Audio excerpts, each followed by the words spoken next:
Conservatives in America have a lot of work to do to get this country back on track. And as you all come out of this Thanksgiving break after spending time with your families, I hope, it's time to roll up our sleeves collectively. Put on the hard hat and fight every day to make America free again, to make America exactly how President Reagan described it during one of his Thanksgiving presidential addresses. Listen. Good morning, everyone. You know, the Statue of Liberty and this wonderful holiday called Thanksgiving go together naturally because although as Americans we have many things for which to be thankful, none is more important than our liberty. Liberty, that quality of government, that brightness of mind and spirit for which the Pilgrim Fathers braved the seas and Americans through 2 centuries have laid down their lives. Today, while religion is suppressed in perhaps 1/3 of the world, we Americans are free to worship the Almighty as we choose. While entire nations must endure the yoke of tyranny, we are free to speak our minds, to enjoy an unfettered and vigorous press, and to make government abide by the limits we deem just.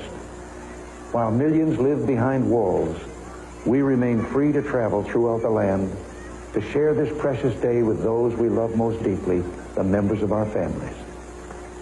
My fellow Americans, let us keep this Thanksgiving Day sacred. Let us thank God for the bounty and goodness of our nation. And as a measure of our gratitude, let us rededicate ourselves to the preservation of this, the land of the free, and the home of the brave. From the Reagan family to your family, happy Thanksgiving and God bless you all. Just a reminder, that's what an actual president looks like and sounds like. That was on Thanksgiving Day, 1985. So let me ask you this. Does America look like what President Reagan described 38 years ago today? We've fallen far due to the actions of a few of President Reagan's successors, most notably Barack Obama and Joe Biden. But what President Reagan's message back then does tell us is how to get back on track and what we need to focus on. The first thing I have to address is the Thanksgiving holiday itself. It's completely tied into the founding of this nation because it harkens back to our earliest days. And that's why the left doesn't like it. They hate it, in fact, because they don't like America much. And they don't like that vision of America laid out by President Reagan almost 40 years ago. They'd rather a socialist utopia would sprout up and have, in order to have that, you need to have control over the people, to destroy that liberty he just mentioned. And that means destroying the stories of America's founding, including Thanksgiving itself, because Thanksgiving somehow is now considered evil by many in the woke mob. You were bound to see countless stories leading up to the holiday like this one. Why I'm not celebrating Thanksgiving this year. Well, that's on you, pal. The writer goes on to explain for many in the indigenous community, the annual holiday actually serves as a harmful reminder of how their land was stolen from them during colonization, easy for me to say, how many of their people were killed and how their culture was almost entirely stripped from them. Really? Or how about this one? Thanksgiving glorifies the abhorrent colonization of indigenous peoples. Really? Or this one from the Smithsonian Magazine, the myths of the Thanksgiving story and the lasting damage they imbue. That one goes on to say, in truth, massacres, disease, and American Indian tribal politics are what shaped the Pilgrim Indian Alliance at the root of the holiday. Or this one from Insider. The true story behind Thanksgiving is a bloody one, and some people say it's time to cancel the holiday. We're also subjected to a constant barrage of videos, well, like this. I love the idea of Thanksgiving. I love the idea of a day of gratitude and spending time with your family, and I actually love the weird food. What I don't like is the underlying tragedy and genocide that we ignore on that day.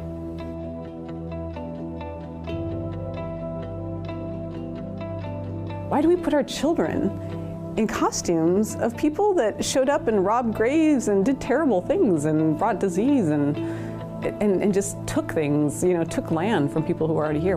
To set up children from the age of preschool to believe that it's right and okay to just take everything is actually truly horrible. It's teaching appropriation from the very beginning. So no wonder, when they get to high school, they think it's fine to wear these headdresses, to wear, things they should not be wearing, and to have these sports names.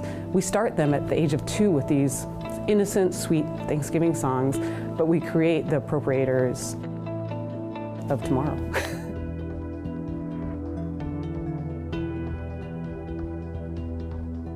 I thought I knew a lot as an Indigenous person about Thanksgiving, and the reality is, like, nothing we've been told is true in just one fact. You know, like, certain things did happen, but all of these things didn't happen in the way we've ever been told.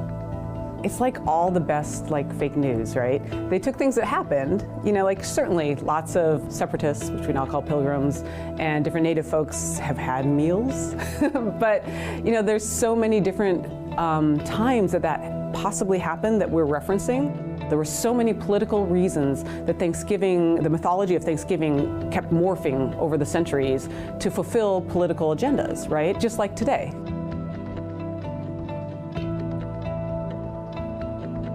I think the hardest thing for Americans today, and the reason that Native Americans and Native American history and issues get left out so often, is because it hasn't ended.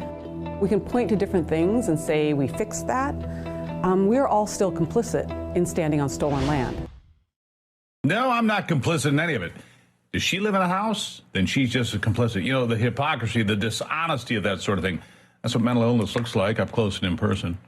Never mind the fact that America wasn't even a country in 1492. It took almost 300 years to get there. And look, that's not to say America is completely blameless. We're not. And no country on the face of the earth is. I mean, look around.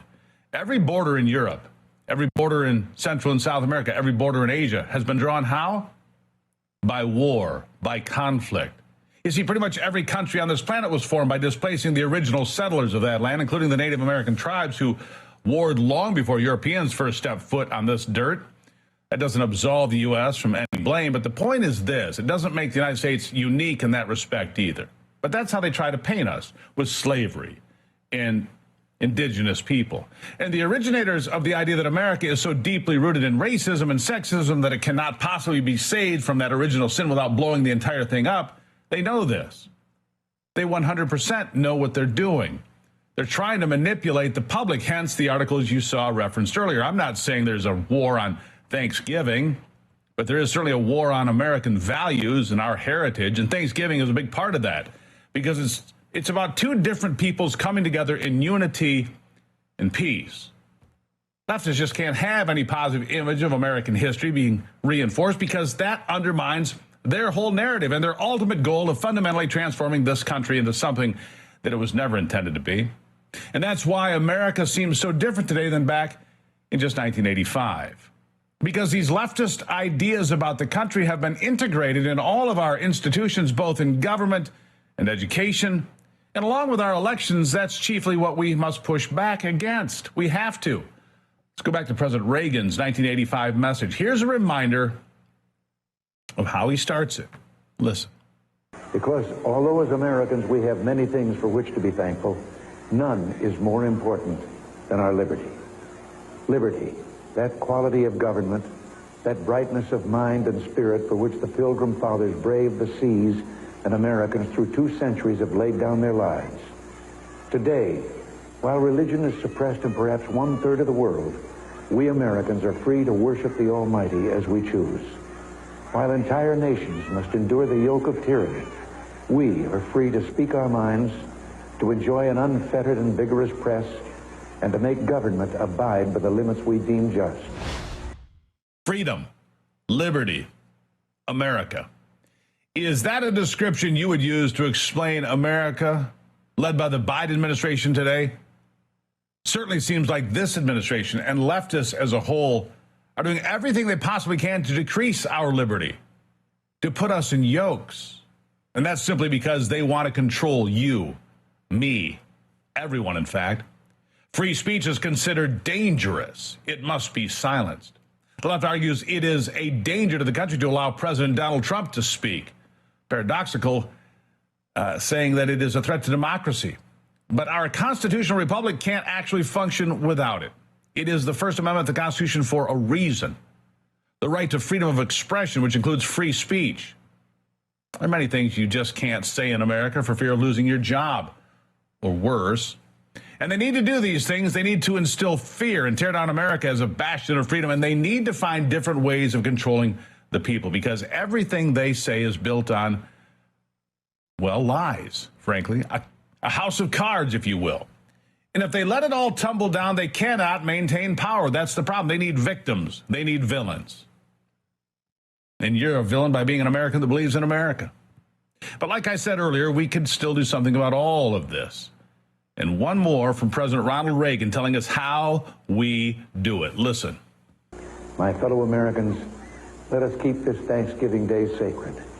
Let us thank God for the bounty and goodness of our nation. And as a measure of our gratitude, let us rededicate ourselves to the preservation of this, the land of the free and the home of the brave.